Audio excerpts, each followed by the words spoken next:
Salam aleyküm, Elmadın malım. Bax deyirdiniz. Bax çəkirəm. Bax ora Məhəmmədi kəndidir. Bax buradan da setka başlayıb. İndi baxın. Gedə-gedə deyəcəm 3 kilometr yolu biz buradan gərək çıxaq Yanardağa. Niyə buradan bu ərazidən bizə siz bir dənə yol verə bilmədiniz?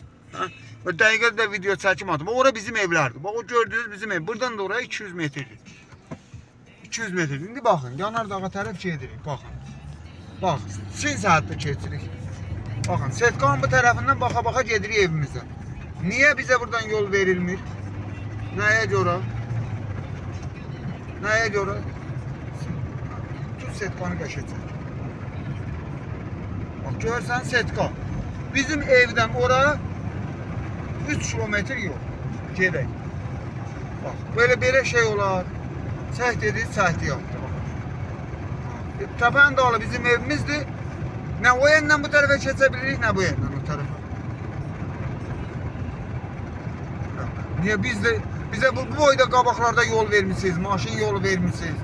Niyə bizə yol vermişsiniz ki? Aha, bax, hər yanı Çin səhti kimi setkalanmışsınız. Bu nədir? Hara gedəcək bu yana axırı? Aha, setka. Axıra qədər də setka. Setka. Hər yan setka. Hər yan setka. Yani bunun sonu yoktu da bu Yanardağa kadar bir setka. Aşağılar da setka. Burada devam. Şimdi biz bu 3 kilometre yolu oradan girip gedemez diye evimize. Ha? Buna bir tane bir yetkili bir cevap versin de.